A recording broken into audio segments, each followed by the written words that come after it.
And welcome to The Escape with Nick and Adam. My name is Nick. And I'm Adam. How are you doing today, my friend? I am swell, sir. How are you? Looking good with the blue. Look at you with the blue accent lighting. Yeah, I know. So I put a fancy. gel on it. Nice. Yeah. What about mousse? No? Mousse? A little gel and mousse for your light? Oh, that's funny. Little styling product? I like that. I like Yeah. that. But the components, the toxins only work when the components are mixed. So gel won't do it alone, but mixed with mousse and lipstick, it could be poisonous. Like I wear lipstick, right? I guess I'm just trying to sound like Michael Keaton now. Yeah, but then you get this result. Yeah. Models Amanda Amanda Keeler. Or is it Amanda? Candy Walker and Amanda Keeler. Yeah, that's right. So, anyway. Right. So, Adam. Things are good. How are you? Doing great. So we got we're going to talk some box office. We are going to do a quick review of The Black Phone. Talk a little Umbrella Academy, Ghostbusters Afterlife sequel gets a release, and we're doing our top 3 twisted endings of movies. So they are in no particular order, no particular, not franchise, but just movies where it's like you watch that movie, you're like, man, that was twisted. That was great. Right. Well, I mean, yes. The one of them on my list, it's like, oh yeah, that would be horrible.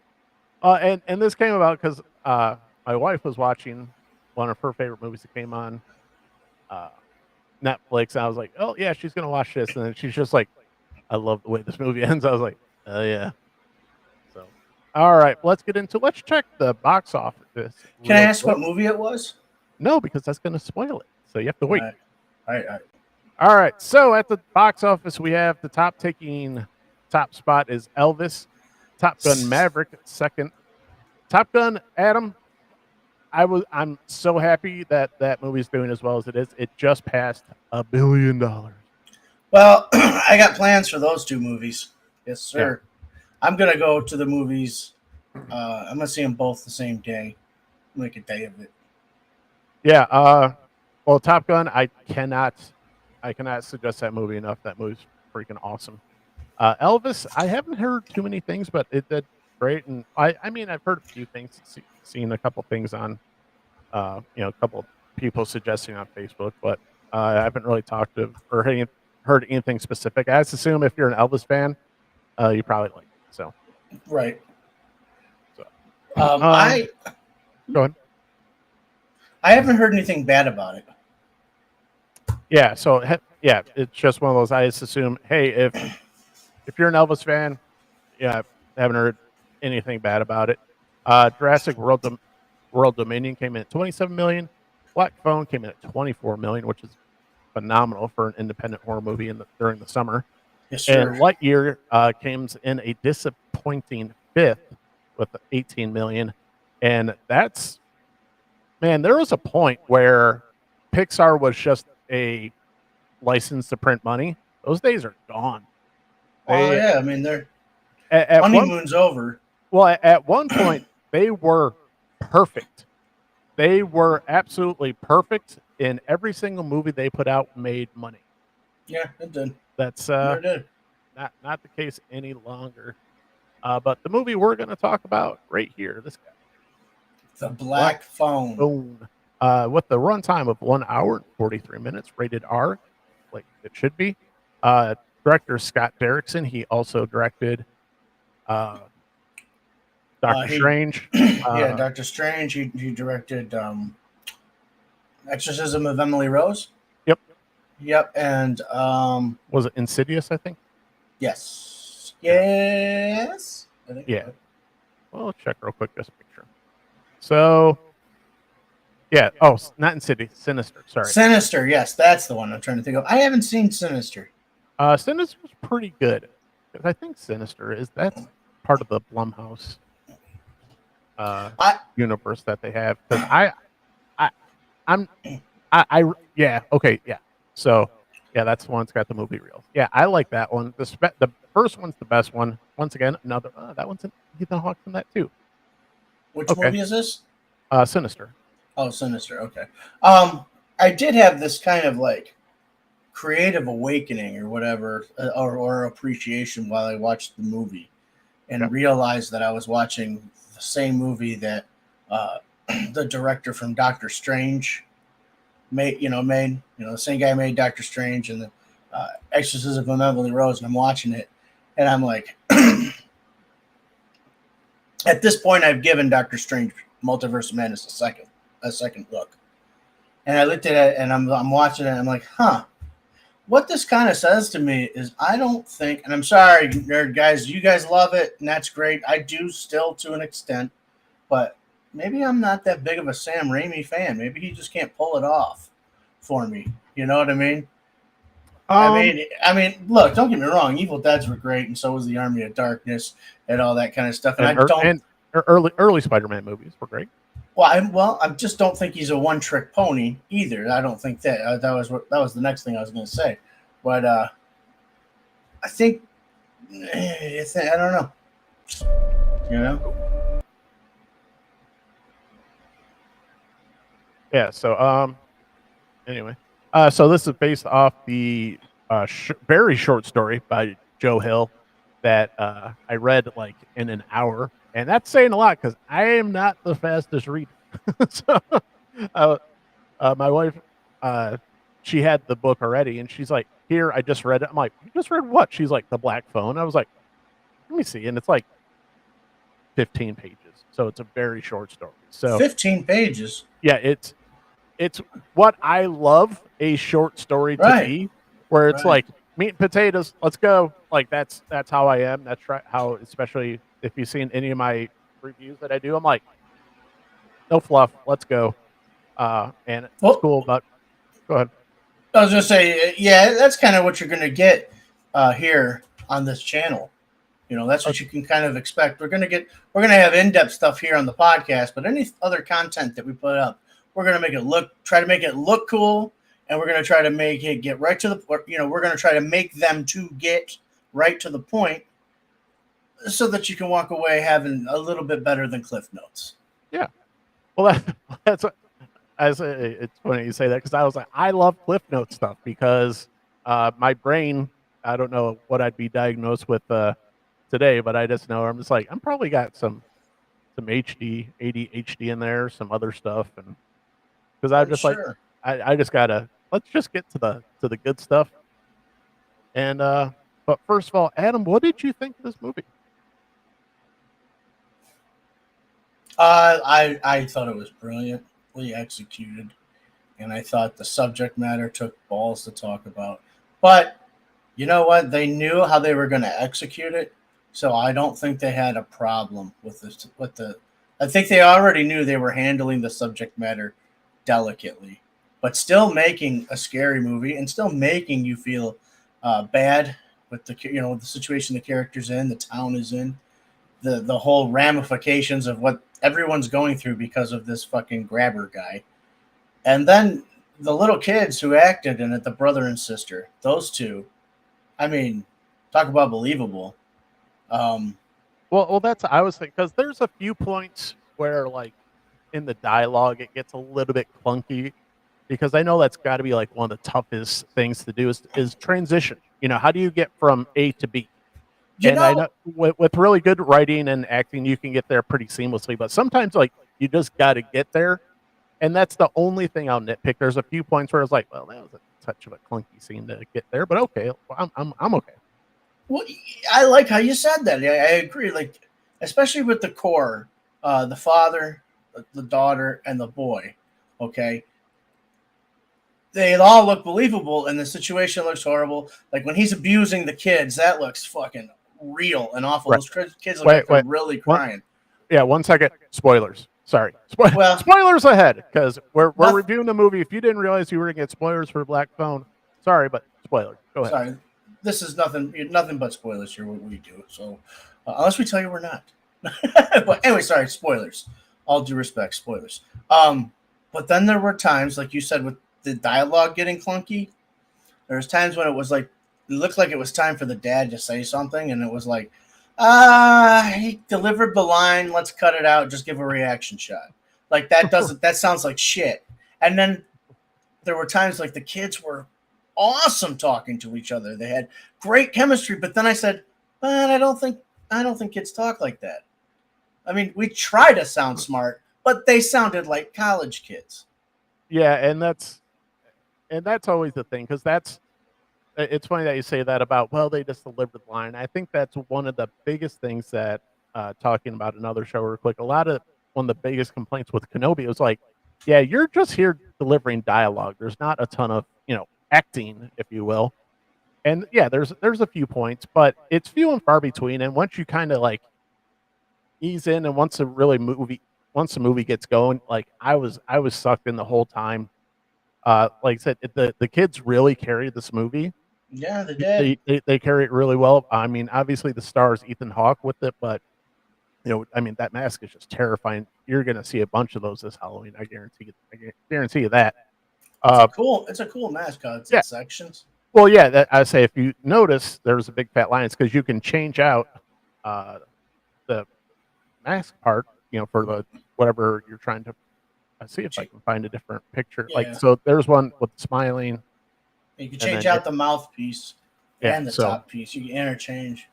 Yeah, so it's a terrifying mask. They use it to, like you said, a brilliant effect. But I mean, the highlights, I think, that being said, those are pretty much the negatives for me. But other than that, I think the main kids, like I said, they really carry this. And I agree. I don't think any of the things that we just said detoured from the story, from the execution. It was still very good. I'm going to give it a good rating. I'll tell you that when it's time. Yeah, so the main character, Finney, is played by Mason Thames, and the sister, Gwen, is played by Madeline McGraw. And Jeremy Davies, who you might recognize, is the dad, I hate to say, stereotypical abusive right. Dad. He's buried under a big old beard, but who is he? Let me see real quick. I know he's in Saving Private Ryan. He's Corporal Upham. I never saw that movie. He is in Twister. You never saw Saving Private Ryan? No, I never got around to seeing it. Well, that's the biggest thing that I remember him in. He's in The Flash. He's Dr. John Deegan. Sleepy Hollow TV show. But he's just one of those guys, like, you see him and you're like, oh, I know that. Sure, yeah. But so I don't know if that helps at all. It's not a great picture, but I think that the cast is very well done. And even you've got, as I was just going through the cast of Sinister real quick, I was like, oh, I'm seeing there's people in the Blumhouse universe that get, there's some favorite actors of people, so you can see which one is James Ranson. He plays Max, the brother of the Grabber. Yeah, and he looked familiar. Well, he's in the It movies. Chapter 2 It. So okay, so that's something I wanted to bring up. There were two like really funny parts in this movie. Even if you're not a fan of like a darker comedy, like they were because that's the thing. This movie goes dark if you want to go dark. It does, but it doesn't cross the lines into Saw or Hostel. Doesn't go that way. It doesn't go that way. Yeah, it doesn't go to the gore, but it touches. And that's one of the things I did want to bring up. And I apologize, I don't want to go over your point, but it doesn't rely on jump scares. While there's a couple, but it doesn't rely on jump scares, because I hate when movies rely on jump scares, and that's where I just there's moving and something jumps out at you. I hate that. But there's a couple here and there, but it's mainly what sets this movie is the tone and it's just creepy. Yeah, no, I agree with you. Like the movie depends on your fear of that little boy dying. Yeah, because and that's part of the whole thing is so to get it into the story a little bit. So Finney is just I think he's middle school or I guess it takes place in the 70s, so I would guess more like junior high. So he's like I'd take him as a 6th or 7th grader. I think he's like 13, so right around there. And kids that he knows are being kidnapped, and it's kind of one of those things where, you know, the very opening scene is where they're playing baseball, and one of the kids he's playing baseball against, next thing you know, he's got a missing sign. That's the one kid right there. The was it Bruce Yamada? Yes. And so people know that. Tell him how he got kidnapped. That was the craziest part. How they executed this. They just showed this kid. Yeah, you know, he just won out of he played up against Finney in the baseball game, and Finney was all pissed that he didn't strike him out. But then he walks up to Finney and he's like, "Hey, man, you almost got me. Your arm is mint," you know. And he was like, "Wow, good game." And Finney totally felt better. And then the next thing you see, Finney gets picked up, he leaves, and then you see Bruce. That's the name of the little boy, Bruce Amada, the one that Finney made, you know. Anyway, so he's riding his bike, and it's like almost like a raindrops. That song's not in there, but it's almost like that kind of a feeling. There's a kid that launches a rocket up in his backyard as Bruce is riding down the street, and he looks over his shoulder, and you see the parachuter coming out of the rocket back in the 70s, those kind of things. And you just see this. You're interrupted after all of this scenery of middle America, 1970s life, simplicity for a kid on his bike. You're interrupted by this black van just coming right up out of nowhere, and the scene fading to black. Well, and yeah, I love the way you bring that, because it's really like, hey, it's 70s. They got, I forget the song that's playing, but they got, you know, classic 70s song going, and you know, like you said, it's summer, you know, or on the verge of summer, and next thing you know, there's just a twist, and then you know, things get grainy, and it's like, oh, this is evil. This is no good. Yeah. And now we know why things got grainy at the beginning. Right. Because one little girl told another little girl about her brother, and we got to see the dream part. Right. It led right into the dream part. The second everything got interrupted, pretty much right around there, where the scene got interrupted by the big black van. Yeah, and so the dynamic between, well, it's really a 3-part dynamic. So you have the dynamic between Finney's, I think, because in the short story the sister's older, but I think Gwen is the younger sister in this. Yeah, she's younger than Finney. Yeah, so she's a little sister, and she has these dreams, and that's one of the first things that we kind of get is this. The cops show up and want to talk to the sister, and you know, and the dad's like, you know, why? And he's like, oh well, you know, we just want to talk to her and learn. It's like she has these dreams. Yeah, well, the cops show up at the school and they show up at his work. Right. Oh yeah. Yeah, but then he beats the crap out of her for it. Right, but she has these dreams, but the twist is sometimes the dreams come true. Right. So, you know, the cops are like, and I think they don't really specify how long these had been going on, but I think this is going on at least a year, maybe 2 years of, you know, these kids disappearing. Right. And so they're like, we don't know what to do. And so they start questioning her because they know that she has these dreams and sometimes they come true. And apparently it's a gift that was passed on from her mother. Yeah, and what made him hip to it was that she told Bruce's sister that she dreamed that the grabber got him and that sometimes her dreams come true. And she dreamed about black balloons. And then the sister, distraught, told the detectives, and the detective says there were black balloons at the last kidnapping. And there was one at the one before that, too. How did you know that? We haven't told anybody that. Right. And that's why they were interested in her. And this is where you get one of the funny parts where they're talking to her and she takes it the total wrong way. This is hilarious. And she's like, "Are you fucking serious?" And this is like a little girl. That was great. And she's like, "Yeah, I'm the fucking grabber. Hey, do you remember this guy who got grabbed?" Talking about the older kid. yeah, you know, he was big and tough and whatever, but hey, I can take him, right? I'm the fucking grabber. Yeah, and that's where you get into the be like, yeah, I'm gonna guess the 10-year-old, 11-year-old little girl isn't gonna go off on the cops. I don't know if she's that badass yet. Yeah, I don't know if you got that far But yet. I mean, like I said, exceptions. it was funny. I laughed for sure. It was, and it didn't take away from the movie. Actually, it added to the stress you were under during this whole movie. Yeah, it was actually a little bit of levity from it, but also because then we have kind of this scene where the dad's like, basically, please don't be like your mom. Please don't be like your mom. You know, because the implication is, I guess, she's not around, so either she left or she died. I forget exactly. She committed suicide, and that's why I wasn't sure.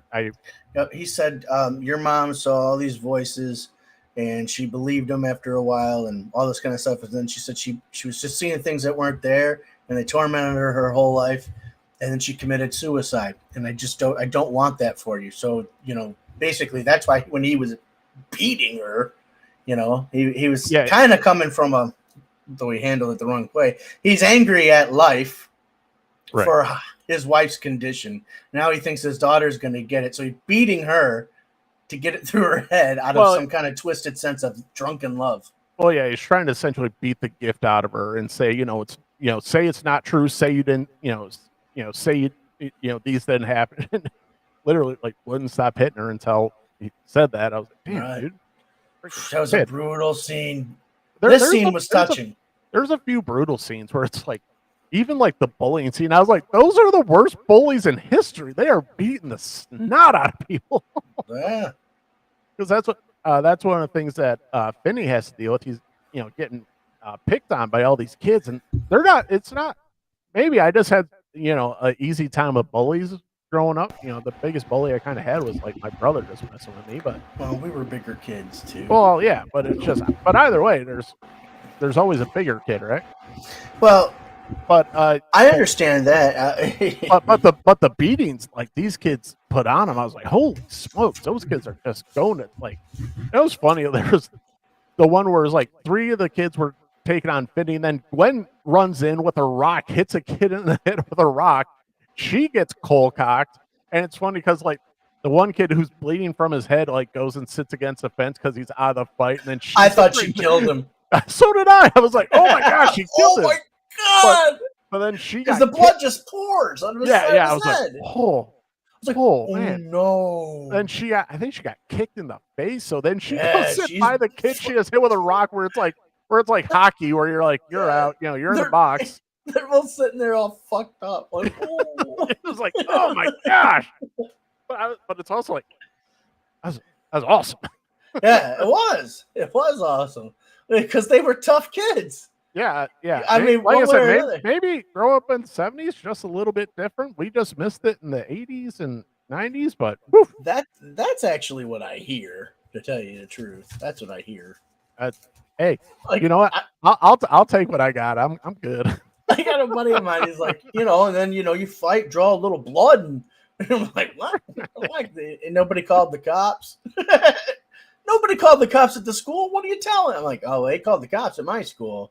Well, yeah, that's the thing you try, especially, and it must be a generation because there's people like I would talk to, and they're like, well, if you're a guy and you start mouthing off, like being punched in the face is an option. It's on the table, and they're like, that's assault. I was like, bitch. I was like, you don't get it. I was like, because if you get I am not for fighting. I am not for violence, but just let you know, if you start mouthing off, getting punched in the face is on the table. Yeah, I mean, especially trying to explain that to girls or women. Is like, yeah, it's not a crime until someone calls the cops or press charges. So, right, right. So anyway, back to hey, here you go. Is my wallet there, and we'll call it even. Right? Yeah. I was like, what's this gonna take to clean this up, huh? Adam, that's a 8-year-old trying to mug you. Do you know how messed up my back is? This kid's gonna kick my ass. All right. So And anyway, if I lose my balance and hit the ground, I'm not going to get back up right away. Nope. I'm going to find a tree to pull myself up. Yeah. What am I going to do? Chase you down? No. Yeah. All right. So we get to the point where Finney is walking home. I think he's walking home from school, or he's walking. Either way, he's walking by himself, and to see a man in a black van, or outside of a black van, taking groceries out of the van, and you're like, well, here it comes. So yeah, this is the scene where Finney gets kidnapped, and I'm kind of happy I read the short story, so I didn't really notice what he sprayed him with, but so anyway, he does the whole thing where he drops his groceries and he's playing the what a fool I am and yada yada, and then hey, you want to see something? And then he opens the back of the van. These balloons kind of pop out of it, and he sprays this stuff in his face. And in the story, it's a wasp killer. So when he sprays it all over his face, so it gets in his nose and his eyes and the whole thing. So that's why when he cut to where he's in the basement, the soundproof basement, he can't see anything. He's very disoriented. So I was like, oh, that makes more sense. So yeah, wow, yeah, I was like, that's just wicked. Right. If I recall, he never gave that boy a washcloth and a bowl of water to take care of it either. Yeah, so the only Finney wakes up, and the only thing in this basement is a dirty mattress, a bathroom, and an old style black phone hanging on the wall. Yeah. Now the part where we told you guys earlier that the mother had a gift and the daughter looks like she's got the gift. This is kind of important knowledge now. Right. So, so this is when we finally meet, I guess, our villain in his final form, if you will. Imagine seeing this son of a bitch. When you open your eyes and you come to and you're like, oh sweet, like this can't go good. We're fighting. That's all I can tell you.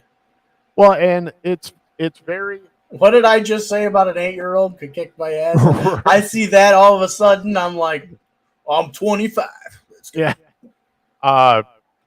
Finney's very, very aware as to what happened to the other kids. He's like, oh, these kids aren't somewhere. They're dead. And this is the guy who did it. He puts the puzzle together very quickly.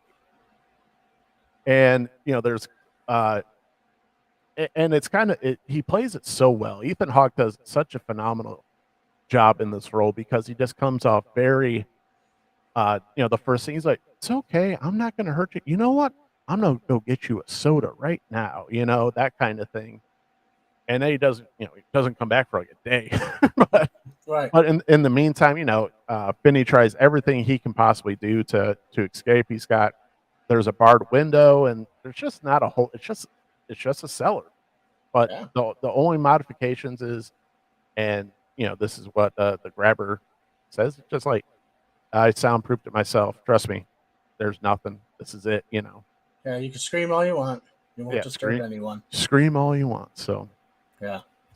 So after a day or so, and then there's a few scenes where like this mysterious black phone. So we all know there's something with the phone, and it's kind of and when he first gets there, his eyes are still like a little bit messed up from the wasp spray, and it looks like the phone's breathing, and that type of thing. And eventually the phone rings. It's not connected, Adam. They did. That's a nice, it's just little details like, they have the phone and they showed it's not connected to anything. Yeah, he knows it's not connected. It's not like he didn't try to make a call on it, but he knows the wire was out. Yeah, he knows out, and the grabber even, walks in and catches him, and he's just like, yeah, that phone hasn't worked, since I was a kid or whatever. And so he picks up the phone and he hears a little static, and it's the same time his sister's praying and whatnot. Right. Well, that's and it's funny. That's another funny scene where she goes and she gets to the point where she starts praying for these dreams. Essentially, she wants to find her brother against her father's wish. She's praying, that because she knows she can help. She knows this is one of the ways that she's going to help. A few days go by, and she's like Jesus, what the F? And I'm like, as a person face, be like, been there. And don't tell me you don't get involved, because I know you get involved. Just like, Yep. my little friend, I have been there. Yes, I understand. The best part of that rant to me was after she goes off, and then she goes, and last night, no dream at all? She did a good job. Yeah, that's where I said that. Like I said, there's a few parts that are clunky, but there's some gems in there too. Where I was like, that part, I just went, yes, very good. Yeah. And of course, not many scenes that are please Jesus help me out. I'm sorry. Please be real. Please be real. And but also like that was also her. That's a very emotional prayer too. Like you had the ha-has, and then you heard the crying in her voice, like please be real, please be real. Yeah. You know, and she was desperate. You know, so the tide of the movie was, you know, the levity.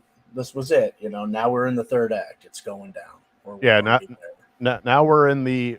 How is Finney going to get out of the situation? Because as he's already said, you know, he's tried every way he's got, and he's even, you know, said, basically, so we know who's already been kidnapped.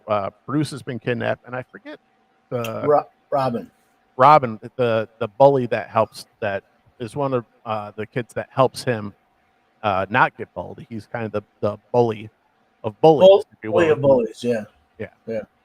So. Fuck with Finn again. Yeah, and he's fuck with me. Yeah, and I fuck with you. Like I said, there's a lot of those scenes where I was like, good God, the bullies in the 70s were different. Dude. Oh, look at Dazed and Confused, dude. Fucking. Oh, the paddles. Yeah. Yeah, and not only Ben Affleck's character is like he's flunked the senior year a couple times, so he's an adult. He's an adult now, beating his shit out of a 15-year-old child. Yeah. Why? Because it's fun and he can. So he's just so bad. Damn, dude. It's just a kid. And this is where you kind of get the, you know, thing where obviously Finney's bullied. He's not good at standing up for himself. Right. And so when he loses hope at the beginning, because he's just like, well, you had Bruce down here. He didn't get out. If Robin couldn't get out, there's no way I'm getting out of here. You know, he had, you know, those thoughts where it's just like, basically, you kidnapped better kids than me, stronger kids than me. And I was like, how am I going to get out of this? I was like, that's very interesting. Yes. And so the other murdered victims, the children who are the other murdered victims, how do they reach out to our boy? Through the phone. Right. They ring the phone, but the way that they execute it is really cool. You never, all of a sudden he's on the phone, the camera will just kind of turn into it'll be into a different shot, of course, one that they planned, and there's the spirit standing there of the dead child. And they're talking, but they're looking at Finney, or they're kind of in the shadows, but they're never doing this. You know what I mean? So as they speak, they're muted in the background, but their voice comes through the phone. Yeah, I really liked how they did that too. That was awesome. That's one of those like really nerd techie things where I was like, you had, you know, the sound coming through that, you know, that sound, especially the older phones, when you can tell when someone's talking on a telephone. It's not nice and crisp like how we're used to nowadays. It doesn't sound like this. Yeah, it doesn't sound like this. So it had that nice sound, but it was also perfectly matched up. Like the editing was perfect on, the sound was perfect on. I was like, that's really good. Not too many people are noticed, but I was like, that editing is so good right there. It's just, for me, I was like, oh, that brought me further into the story. And one of the things that I thought was also very cool is like, the first ghost that comes back to Finney is Bruce. But Bruce doesn't know he's Bruce. He's just like, you know. That's the first thing you lose when you get here. Yeah, he's just, and it's kind of, well, that's, you know, he's kind of lost his identity a little bit. And then we get the play on the, you know, your arm was mint. And so he's like, oh, you're Bruce. And he's like, yeah, I guess I am. So if you say so. Say I'm Bruce, I guess. But So, but basically, what happens is the spirits come back and help Finney form some type of plan to escape. Because in the short story, like I said, it's a very short story. It's only Bruce that comes back, and he kind of does all the helping. There's not different. There's not too many different. There's no different kids that come back. It's just Bruce. So that's why one of the first things my wife said is like the movie's better. He's like, I normally don't say this, but the movie's better. Oh, so in the short story, all you get is Bruce. Just Bruce. So you don't get Robin, you don't get Paperboy. Nope. Like I said, it is a very short story. But then, like I said, so I forget exactly how many kids come back, but I think it's like 4 or 5, and they each help come back and do one components of the execution of the plan. So I think it's 4. I think it's 4. I couldn't remember if there was a 5th one, but so the kids come back, or the spirits come back and help Finney kind of. And Finney doesn't know that it's a plan. He just is kind of doing what each one says. Yeah. And then the final one is Robin, where Robin's like, now's the time. This is what we're going to do. He's like, we're going to get you a weapon. And it was just, he's like, a weapon? He's just like, what weapon? He's like, you're holy. And he takes the phone receiver. And he's like, packed full of dirt. I knew that was coming. Do this. I was like, well, yeah, I was like, I know it's heavy, but what are you gonna do with it? He's like, pack full of dirt or rocks. I was like, yeah, that'll do it. And so I was like, dude, he's gonna put dirt in the because he'd been out of that dirt, that he was flushing down the toilet, all that stuff. So he's gonna put dirt in the phone. He's gonna crack that son of a bitch good. Well, that was one of the first thing was like Bruce Ramada. He's like, oh, just dig the hole here. I was like, what do we do? Why would we go Shawshank over here? We're like, where's all this dirt gonna go? And he starts flushing the dirt on the toilet. I was like, you're gonna clog that toilet. You go all dad on it. It's like, you're just gonna clog the toilet, kid. And you're not gonna be able to go anywhere. I'm kidnapped. Yeah. I'm desperate, okay? So, but when the time comes, he executes the Robin's plan, and so he basically chokes him out, kills him. And I love the last line. He's like, "It's for you," and it's like, oh yeah, that was great. So great fuck face. And the thing too. So the sister is helping the police, and she's like, and she's getting the location in the dream, and she finds the house, and she comes and she goes and gets the cops, and the cops go into the house, and they realize it's not the right house. It's the right house, but it's not quite the right house. Yeah, they're like, we're in Silence of the Lambs. Yeah, so they go into the basement, and they find the graves of the kids that have already been killed, and there's one empty grave, so he had just dug it. So he was, Finney was about to die if he had not executed the plan here. Right. But you did pick up on that little homage to Silence of the Lambs, yeah. Oh yeah. There was a lot of elements where I was like, "Ooh, that's creepy. Oh, that's good. That's good." Yeah, I did like it though. I thought that was the best way to do it. And then I like how he got the combination. There was a combination lock on the screen door, and Paperboy, one of the dead children, said that he had inscribed it, and the combination to it was his bike lock. That's why it was his bike lock. He says, "Yeah, he took my bike lock and I inscribed the combination on the wall." Yeah, and then there was is this 3, 13, 21, 42, or is it 31? He's like, I don't know. It's like, I just gave you the numbers. I don't remember. It's like, you have to go figure that out on your own. Oh, okay. There was something else he said to him too, or maybe that was it, but it was just like, no, that still doesn't ring a bell. Right. Yeah. He's like, so these are the numbers. It's over on the wall. Yeah, these spirits too were fighting fighters. They were fighting spirits. Oh yeah, the one kid who was playing the pinball machine. I was like, holy shit. Yeah. The one thing he was going for a high score in the pinball game, and the one kid actually knocked his ruined the game for me. So he beat the piss out. Dude, I said, "This is a different breed." I know. I mean, just watch movies from the 70s or listen to people talk from the way it was. It was weird Right. compared to how we came up. All right, Adam. Not weird, just different. How do we want to do? Do we want to do do we want to do letter, stars? Oh, what do you want to do for grading a movie? What have we done in the past? I've made things up, so Oh, you just made it up as we Yeah. go along? All right, then. Let's see here. It's a horror movie, mystery, suspense. I say, can we give it jack-o'-lanterns? No. All right, we're gonna give it on a scale of 1 to 10. Okay. How many bloody hatchets do you give it? ooh, bloody hatchets. That's good because that works into the movie. So fantastic. Yeah. I'm gonna give it 8.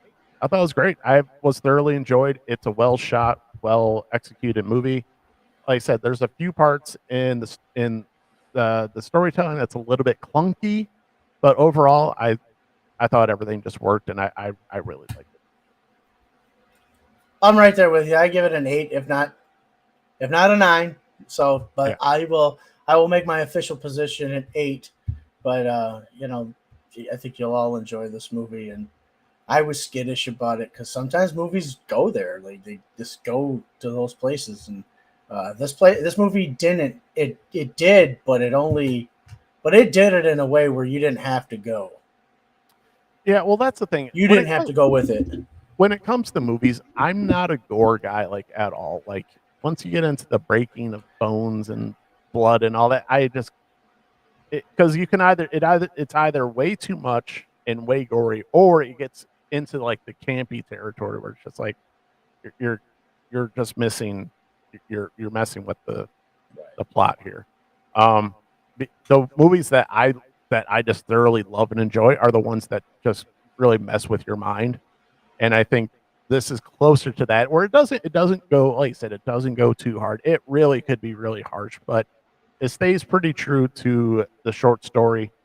And there's the supernatural elements because it's Joe Hill, Stephen King's son. So there's a little bit of Stephen King in there. You can see a couple elements here and there, but it's not too hard into the supernatural.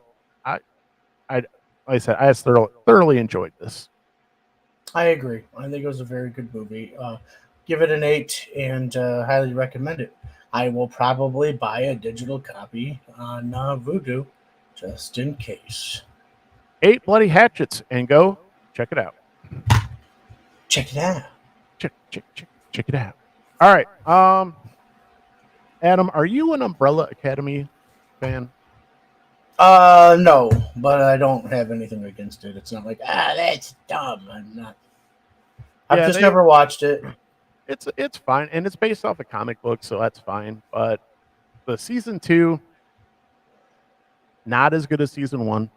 Season 3, the biggest element in this season, most intriguing thing was how are they going to handle the transition from the character of Vanya to the character of Victor, because the star of the show decided to go get a sex change in between seasons. So, Shawnette Bone, you are an Umbrella Academy fan. That does not surprise me. Is she on? Apparently, Hi, sis. Hi, Hi there, Sean. sis. Hope you're doing better. Yeah, my wife's a big. I watched all 3. What did you think of season 3? Because we're like midway through, and I'm kind of like, what the hell's going on? Like a little bit of this because, so at the end of season 2, they messed with time, and I hate when series mess with times because no one really does it very well. And now they've got to the point where there's the Umbrella Academy, and then you have the Sparrow Academy. And if you know anything about the show, the eccentric billionaire father tries to go buy all these kids that are born on the same day, and they all have these powers. I'm disappointed with season 3. Same. Okay, so I mean, if she's disappointed with season 3, I'd take her. Definitely take. She's got enough of the sci-fi street cred. Yeah, right. And they have the eccentric father who goes and tries to buy as many of the kids up as they can, and the kids that he buys for the Sparrow ends up buying for the Sparrow Academy are better than the Umbrella Academy kids because they have a battle royale, and frankly, they get their asses kicked. But like I said, the most intriguing part of season 3 for me was how are they going to handle, introducing a trans character into the series, and it kind of just went, all right, because she starts off as Vanya, and then she goes and gets a haircut and says, "I'm Victor now. Who's got a problem with it?" And I said, that's what we're going to do. That's how we're handling it. My sister says season 3 just sucked, but left open for season 4. Well, with most television shows too, it's season 4 that usually is kind of flat or stinks. So maybe season 4 will be better on this, Yeah. But that's the thing. Like, you have source material to go off of. I can't imagine this is the source material anymore. I think the series has taken on its own thing, which is cool. That's fine. If it is the source material, then my hat is off to Elliot. Whatever. Yeah, that is some method acting. That's dedication, my friend. That's method. Elliot Page. Yeah, that would be method, Yeah. But that's the thing. The character of Vanya, she was the most interesting part of season 1. She's no longer the most interesting character in the show anymore. The only reason the show's really entertaining are the characters of 5 and what's his name? Damn it. Had it. Klaus. Sorry, Klaus. Are the only reasons that the show's even like watchable because they're so kind of goofy. Robert Sheehan plays Klaus, and then Aidan Gallagher, who plays number 5. He's a young actor, but man, he really kills his role. You know what the next cliffhanger should be? Sorry, 2003. So he's only 19. Sorry to interrupt. No, you're good. The next cliffhanger should be like, I'm pregnant and calling myself Juno. Who was bothered by it?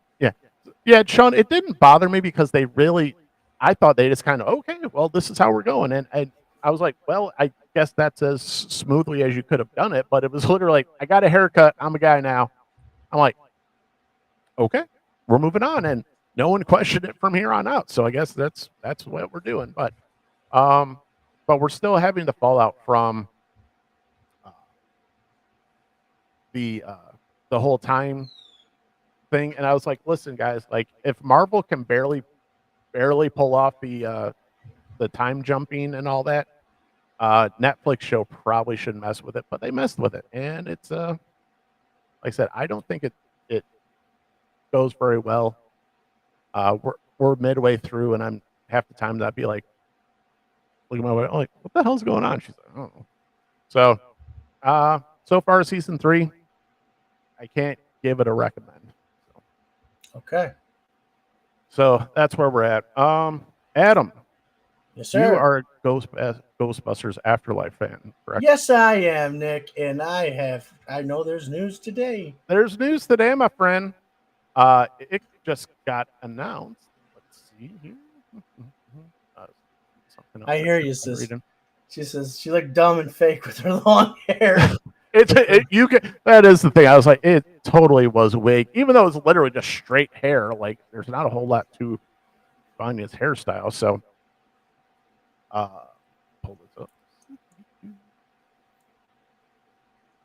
All right. So this is from CBR. CBR Afterlife sequel gets a December 2023 release date. Let's see here. The studio update its forthcoming domestic film calendar, revealing the spooky sequel is slated for December 20th. So it's going to have confirmed that Jason Reitman and Gil Kenan, the director and writer of Ghostbusters Afterlife, respectively, will return to helm the film. Very good. So we'll see. And they're going back to New York City. Yes. So they're going to go live in the firehouse.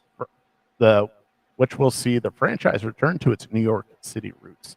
At the time of writing, Sony has yet to reveal the title of the forthcoming live-action movie. It is currently little is currently known about the film's production. Reitman previously teased fans by revealing that project's working name is Firehouse. Yes. Hopefully that'll be Hey, I hate to break it to you, but it's not the fourth movie. It's the fifth no, movie. right. There's another movie out there called Ghostbusters. We don't talk about that. I no one talks about that. Okay, so I know I said that I liked the movie the first time anybody ever heard me talk about it, and then I came back on the show, or we had another episode. I was like, "Hey, wait a minute! I watched that over the weekend, and I was like, what a piece of shit!" and now today I've been going down the rabbit hole of old Saturday Night Live skits, and when I say old, I mean like the last 15 years stuff because I haven't been watching, and some of them are really really funny. But the more I think about it, that movie was like a mid-teens, teen years, like the 20s, 30s, 40s, 50s, that times, just a really long Saturday Night Live skit. It's what it was. It was like a Saturday Night Live movie that didn't work out. Well, yeah, that's the thing. It's one of those. There's very few people in whether actors, actresses, whatever you want to say, that you can just go, hey, we're just going to completely, riff this scene or riff this movie, and it's going to work. And there's very few. And I think the closest that you could really get to it was I'll just call them comedic geniuses that were in the first Ghostbusters. So, and for some reason, I mean, I think you got to involve the spirit world literally in this because there's a lot of things that have to happen throughout history for the first Ghostbusters movie to even take place. It was lightning in a bottle. And then even 100%. Ghostbusters 2, when you're a kid and you go to see Ghostbusters 2, it was like going back and hanging out with your old pals and you got a new adventure. Then as an adult, maybe it doesn't hold up as much.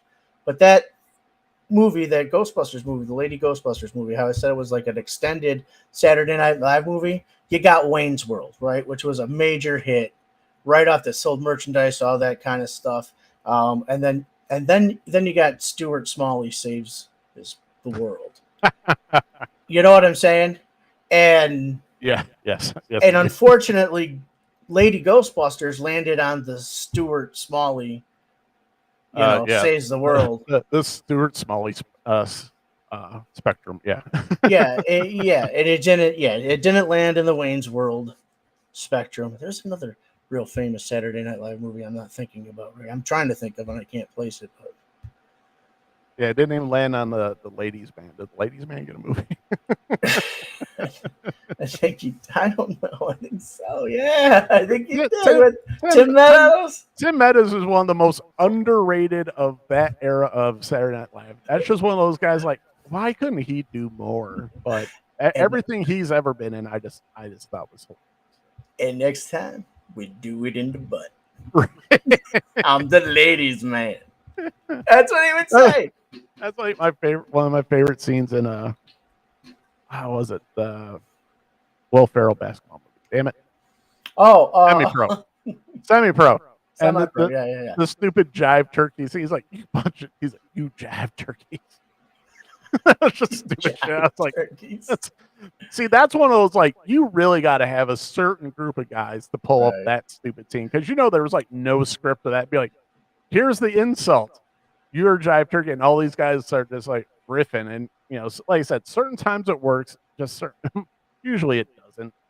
Like the certain times you get some really good actors and they still can't do it. Like Strange Wilderness. I tried to watch Strange Wilderness. You got a really good cast in that. I saw that movie. I really liked it. And that's one of those. I was like, you can tell there's no script. You just literally let people go, and I'm just like, yeah. You know how you know that too?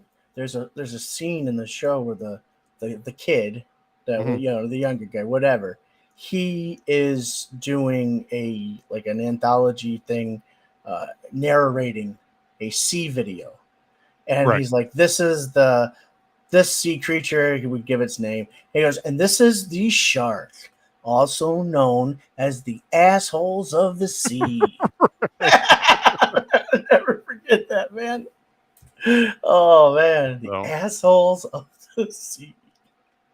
All right. So let's see any news that we got here. So I'm coming to you from nighttime. Marvel introduces its first gay Spider-Man as the latest Spider-Verse variant. All Adam, right. do you care about that? I mean, I'm sure. I guess of a multiverse, I'm sure there's a gay one out there. Yeah, so there's bound to be one.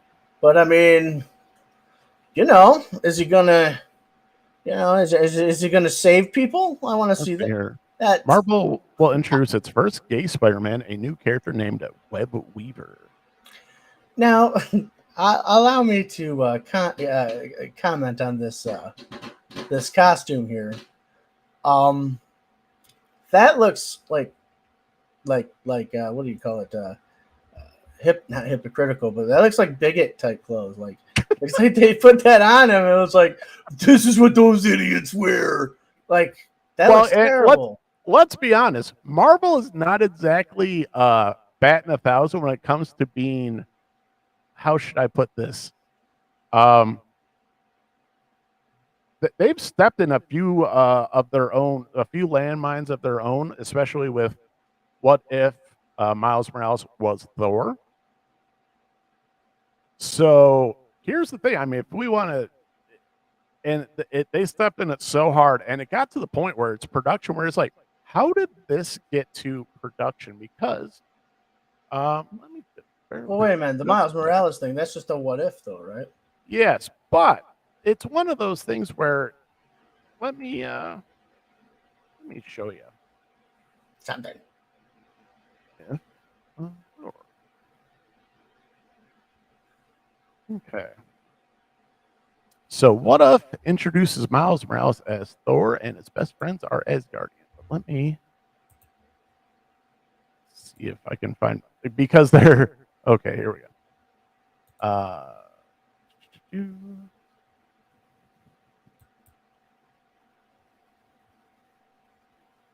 All right, so this is from Gizmodo. The author of Marvel's problematic Miles Morales What If comic has apologized. The reimagining of Spider-Man hero as Thor was met with criticism for its unfortunate stereotypes. Oh, yeah, stereotypes. Yeah, so excuse me, sorry. The comic What If Miles Morales was met with backlash over writer. I apologize. I'm just gonna butcher this guy's name. Yehudi Mercada's inauthentic depiction of the character, while fueling concerns as to why Marvel would, at this point, hire a non-black writer for the comic in the first place. In a Twitter post earlier, so basically, and Miles Morales, if anybody doesn't know, is he's black and Puerto Rican, and is a kind of Spider-Man, basically a Spider-Man, but not quite Spider-Man because no one calls him Spider-Man. They just all call him Miles Morales. So wait a minute, they don't call him Spider-Man? No one calls him Spider-Man. Everybody just calls him Miles Morales. Wait, you mean in the comic or in like what we talk about? Oh, usually what we talk about when we refer to Spider-Man, you usually refer to a Peter Parker or something. But when everybody else, if you're talking about Miles Morales, usually say, hey, we're talking about Miles Morales. So, but in the grand, I don't know what you want to call it, Marvel. So the writer decided to have Miles Morales use such terms as by Great Odin's, instead of beard, he'd say Great Odin's fade. And in Asgard, there would be a bunch of graffiti all over the place. And it's just like, dude, like, it's literally like the worst stereotypes of, black culture. And it's like, yeah, no, this is fine. So, let's see another one from Breitbart. Marvel fans accuse comics of racism over alternate reality Thor story. Because there's a few other things where it's just like, guys, like, how did this even get to this point? Golly. But it's just like, it's literally just like the worst. Okay, so the comics open with this awful rap saying by Odin's crows as Miles, I'm not calling him Thor, walks down the street. The writing quickly pulls back to Earth as we see that Miles Mjolnir, Thor's hammer, is covered in graffiti. Yes, seriously. And Miles also fought frost giants that looks like this with cornrows. So let's see here. So let's see what. So that's what we. Yeah, graffiti all over Mjolnir and graffiti all over Asgard. There's shoes hanging from a freaking power line. Like, sweet Jesus, guys! Like, who thought this was a good idea? There's, freaking graffiti all over. Yeah. So Marvel's stepped in it, and they deserve. So, hello. Sorry about that. I was trying. Yeah, it's fine. I was sharing the show. Oh. And then you left it. I X'd out of everything. I meant to X out the southern thing. I was like, click. And I'm like, hey, I'm hello. Shauna asked, Nick, did you watch The Boys? I'm in the middle of watching season 3, but it's not an easy watch, Sean. I'm not gonna lie. There's certain things where they just go so hard. I'm like, I'll tell you, my wife was out. She kind of watches the show with me a little bit sometimes, like not seriously pay attention. But she watched the first episode of season 3. She's like, yeah, I am out.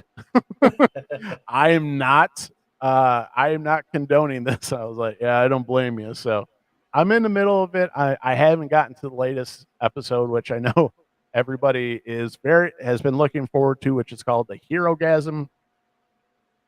But yeah, it's been not an easy watch. So, but yeah, season 1 and 2, huh?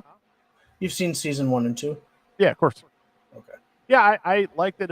I thought it was a little bit different take on stuff, but man, it's just like, holy crap, they go hard. Yeah, they go pretty hard in the paint on some of the stuff. I was like, oh, geez. Nick's sitting there the whole time doing this. Yeah, it's. Whew. Even me, I'm not, I'm not an old curmudgeon or anything. I was just like, woof. Yeah.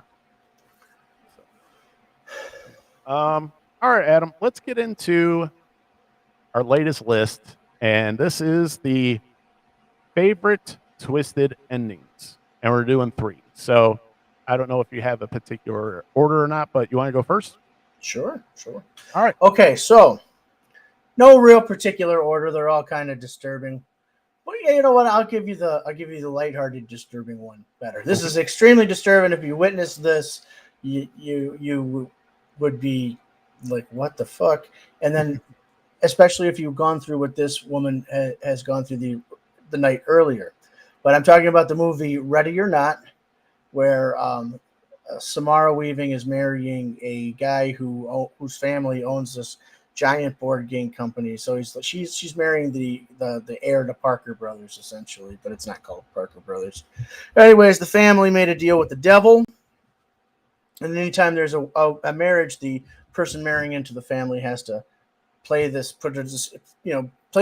this button, get this random ticket to tell you what game it is. I mean, if you get a game, you get a game, no big deal. But if you pull hide and seek, you get hunted until you're murdered in the morning. Nice. Yeah, you're the sacrifice to the devil. And so she pulls hide and seek. And like I said, you're watching the Escape podcast here. So spoilers, everybody. Yeah, these are the end of movies. In case you can get that at the beginning of this is the end of movies. So needless to say, spoilers. Yeah, and this is a 2019 release. I highly recommend it as a horror comedy. Or I think you could even call it action, too, to a lesser extent. But so it's the end of the movie, and they, they're still battling it out on each other, and the sun comes up. They got to do it before dawn, and they fail, and they're like, oh my God, we're gonna be killed, because that's the deal. If they don't do the sacrifice, he kills everybody or takes it away. Well, they're not really sure what's gonna happen. Then systematically, everybody's head just starts going pop, pop, pop, and there's just blood everywhere, and she's just covered in even more blood. At the end of the movie, the place is burning down. It catches fire. The devil ghost burned it down too. And she sits on the porch while all the emergency responders are going in. She starts smoking a cigarette. She's like, in-laws. But that whole scene where even the little kids that were born into the family, they're just like 10. But hey, you're part of the family, so your head blows up. Yeah. Well, duh. Yeah. It was crazy. It was a funny movie. Did you ever see that show? Uh, Wyatt Earp, Winona Earp. I never watched it, but I did. I know it's a sci-fi show, right? Yeah, well, the woman that plays Winona Earp, she plays a character in the movie. She's one of the groomed sisters, and she's just this neurotic mess, but she keeps doing cocaine all night long. And like she's like every time she goes to kill the bride, like she just totally fucks up and ends up killing one of the people on her team. And she's like, "Oh, I fucked up. I'm so sorry." And then they gotta hide this body. It's one of the maids or something. It's funny. Okay, and then so my next disturbing ending. Wait, I'll go with mine. So we'll go back. Okay, go back and forth. That's good. Just All right. So one of mine is Moon. Sam Rockwell. This one came out in 2009. So basically, the premise of the movie, if you haven't seen it, is Sam Rockwell's character kind of mans this moon station, and they kind of his job is just the mine moon rocks and what have you, and he's got these processes that he has to go through each day, and he's got a family that he communicates. Well, at the end, as it turns out, Sam Rockwell's character is a clone. And so when he's quote unquote getting ready to be shipped back to Earth for his thing, he gets in the shuttle or this compartment, and it's actually an incinerator, and it goes to burn him, and he escapes for a second. But then when the process thinks that he's been dealt with, the next clone is woken up to redo the whole process all over again.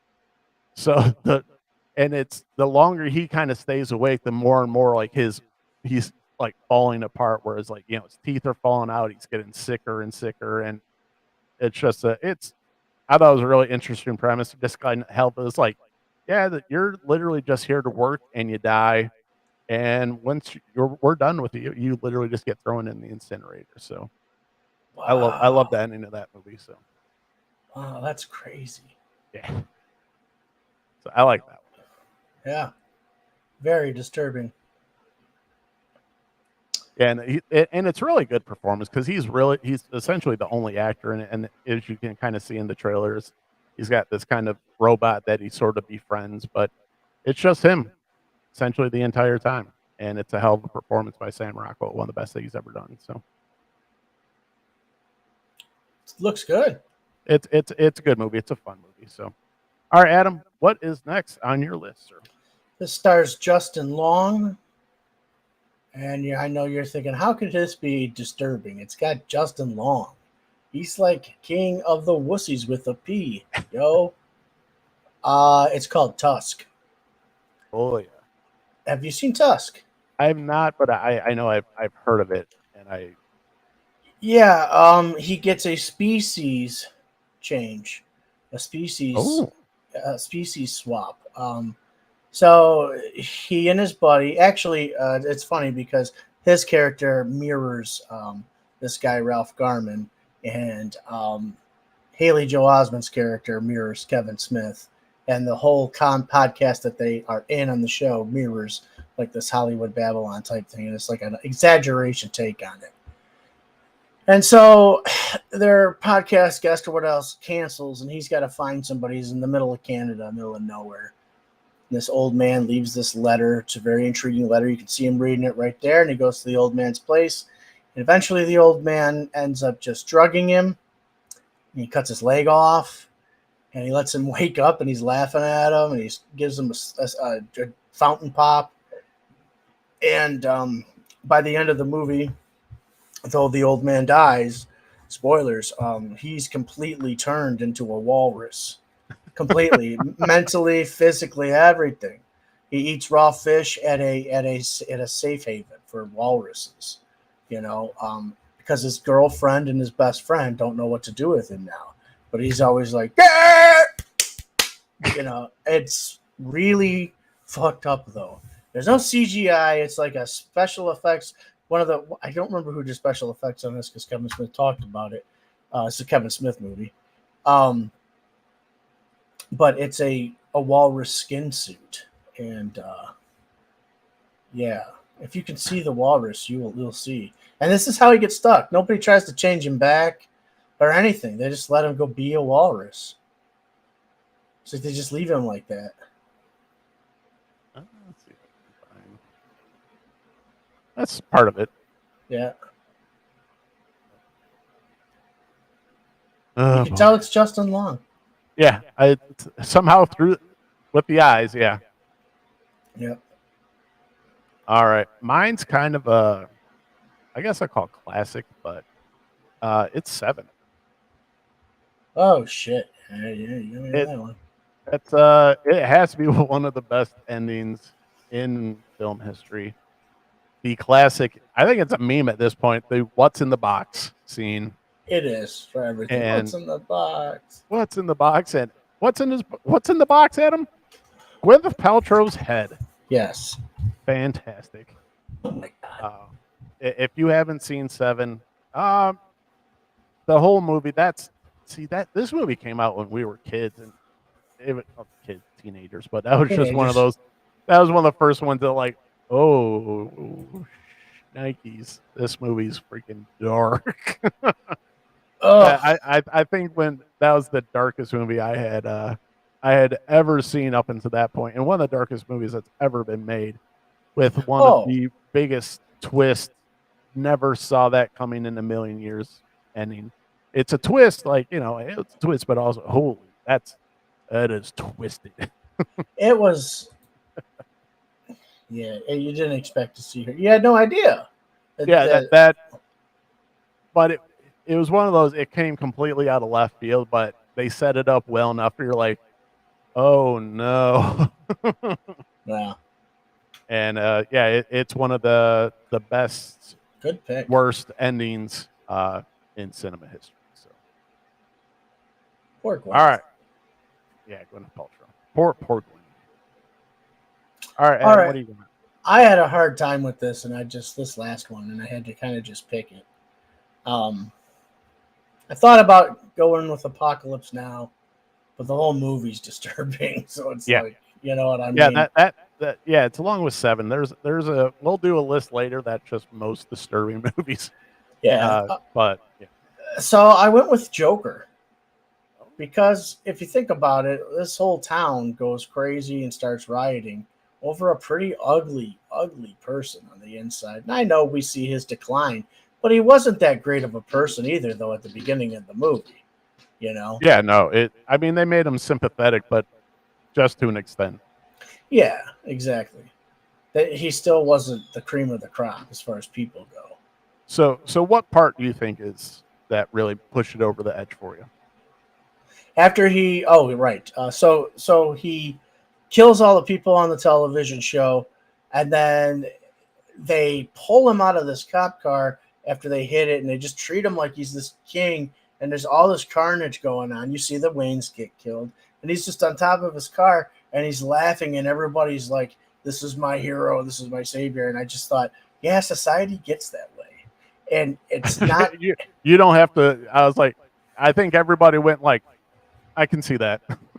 Yeah, exactly. If you've never seen the movie and you were an adult living in the last 2 years, then you'd be like, yeah, that could happen. Yeah, well, especially, talk about an instant classic scene with how he takes out De Niro's character. I was like, oh, mom, that's woo, that's a scene right there. You get what you effing deserve. It's like, woo. Yeah. And what you deserve is like never to live again. That's, yeah. Whew. Well, that's a crazy thing. It's such a, extravagant punishment. Yeah, extravagant. But a lot of people think, man, we're not too far from that now. Yeah. So I understand it. But we're there. That's a good one, my friend. Yeah, we're there. Yeah, I did not feel good at all coming out of this movie. My attitude was 2 things. It was a really, really, really good movie. Right. And okay, that just happened. It'd be like, and it's like, that was really, really good. That was really, really disturbing. Holy moly, freaking Joaquin Phoenix. Yeah. So there you go. certain people you just be like, oh, you can go there. Oh boy. Exactly. Little did we know Heath Ledger could too. Shit. Well, yeah, that was always the the story, right? That that's what Jack said after Heath Ledger died. He's like, I told him not to go that deep into it. Obviously, it's not what happened. I think that's more of an urban legend than anything. Yeah. But you got the other guy that at that point had played the Joker, and he's just like, man, that's a hard place to go. Another thing I felt after seeing Joker, and I'll stop talking about it, but was, well, Heath Ledger's not in any danger of getting his performance knocked to like the number 2 spot, because this was something different. This was born in a different world. Oh, yeah. It isn't the same thing. Well, that's the thing. With Heath Ledger, that was like, oh my gosh, what a performance! That's amazing. With Joaquin Phoenix, that one hit a little too close to home, and you're like, oh, like in the uncomfortable, be like, oh, I can totally see this happening. Yeah. All right. The one that actually made me think of this, one of my wife's favorites, The Mist. Have you ever seen The Mist, Adam? No, I have. I saw The Fog, the original The Fog. Right. So this Not is based off the Stephen King story. It's from 2007. Okay. And essentially, everybody starts off in this supermarket, and it's big. The mist comes through and takes over, and no one really knows what it is. And it's a good movie. There's a lot of that kind of claustrophobic thing. A lot of craziness happens, but at the end of the movie, to try and escape the mist, because no one knows what the hell's going on. There's just rumors of what's actually going on. There's this mist, and you have Thomas Jane's lead character. He's got his son and 2 other characters, an old lady, and then one.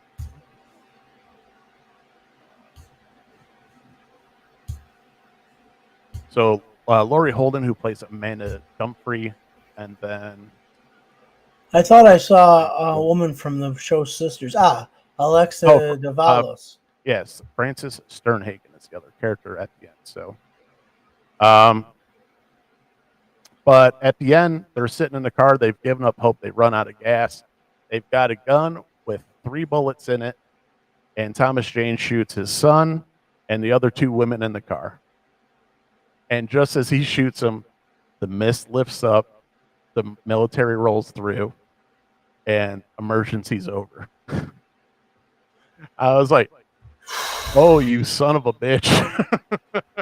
That's rough.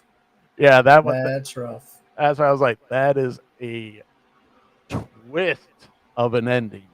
Not M. Night Shyamalan, but I was like, that's just mean. Right. Not the sham hammer, but it was mean. Yeah, that was just mean. So, and that's why I just, and he, Thomas Jane's literally just sitting there, like bawling his eyes out because, at the beginning of the movie, he's got a wife and kid, and by the end, he shoots his own kid and a couple other people he's grown attached to, and then he looks out the window of the car, and then like you start seeing the military roll through, and it's got that along with some characters who tried to escape earlier, and they made it. They're on these trucks rolling by, and it's just like, oh, what a kick in the junk on that one. It looked like there were monsters pulling people into the mist right there. Yeah, so there's monsters keep coming through, and it's so essentially the way they tell it in the movie. I'm not sure how they tell it in the book, but so there's a military base, and basically they kind of open up this portal to a different world, and it's a monster, full of monsters, and this atmosphere that takes over the town, and so they're all stuck in the supermarket, and you start seeing these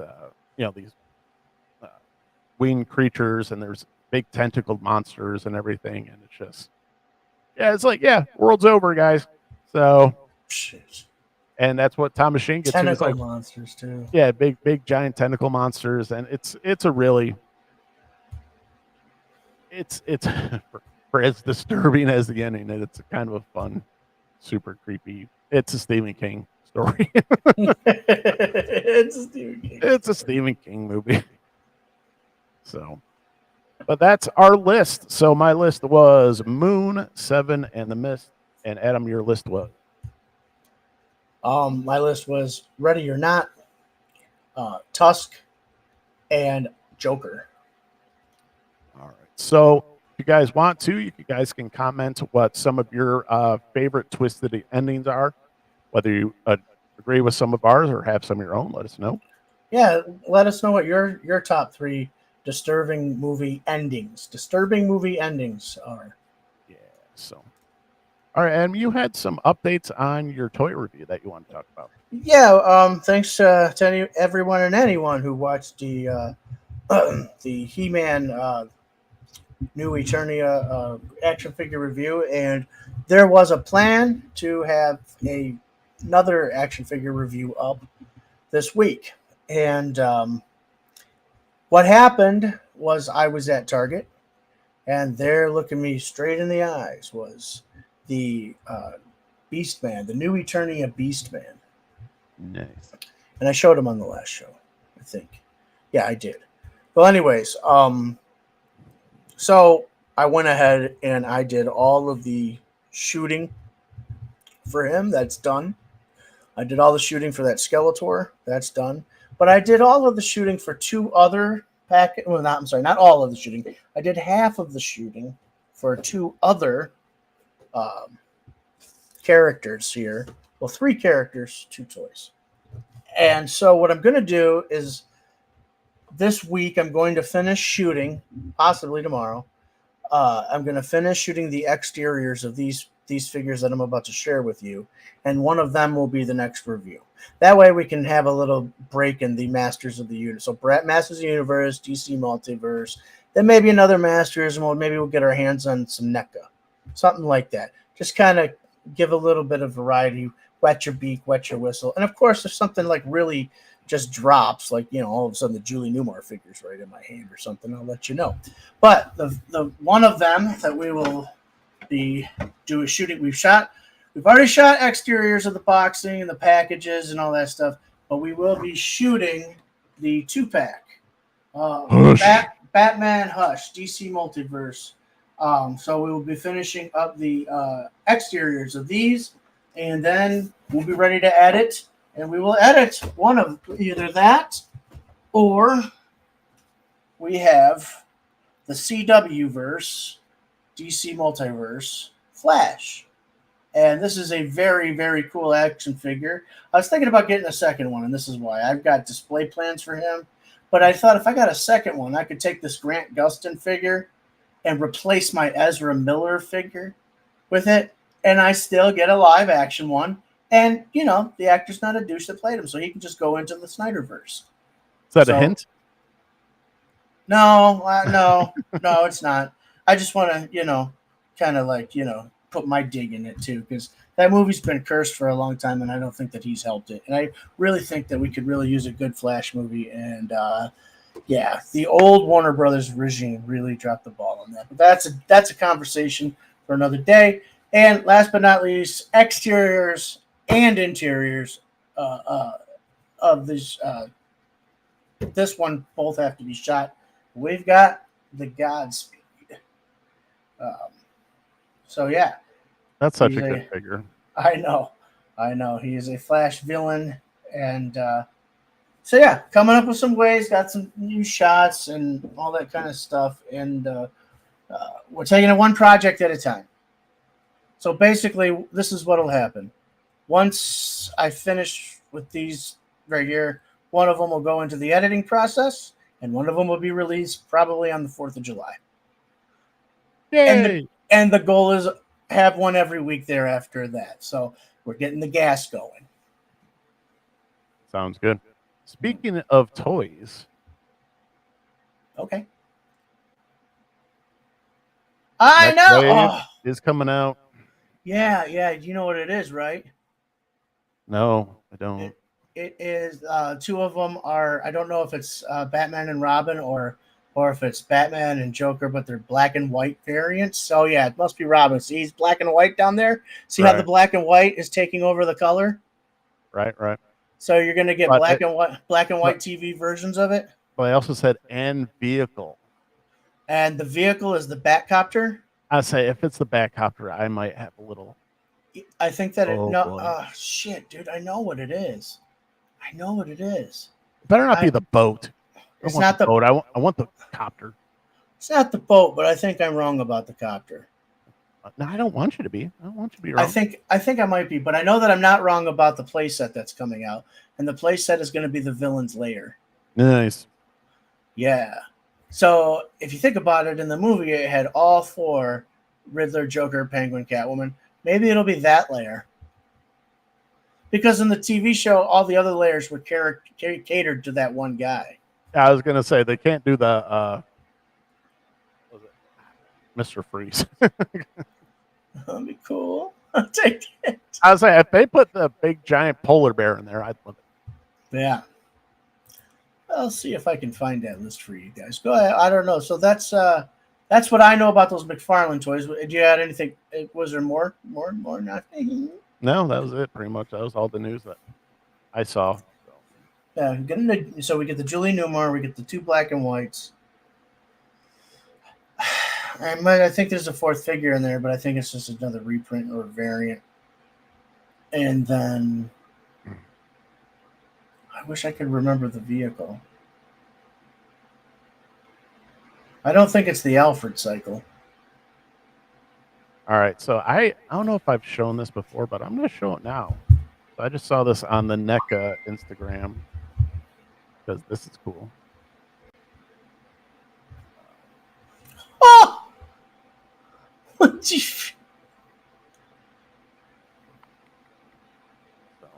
Yeah, that's Splinter as Van Helsing. Van Helsing. Look how cool that looks. Hell yeah. These figures they're like the most unnecessary figure on the planet, but God bless her, so cool. I don't know how I feel about the feet there, or the legs seem kind of weird, but the rest of the figure is freaking cool as hell. Yeah.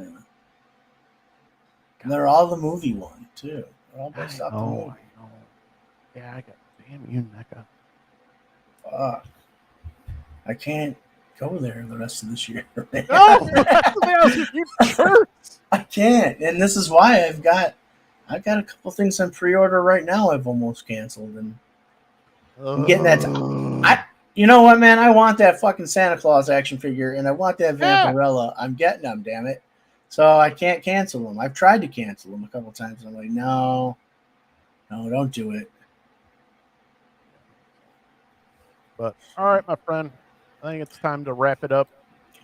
Okay, let's wrap it up. Any other messages for the people or anything you want to talk about real quick? Yeah, dude, check this out. Let me share my screen real quick. All right. I typed in most disturbing movie endings just now. Ooh. All right, entire screen. Let's go. Your movie popped up on it. Yes, that's it right there. Yeah, like, oh man.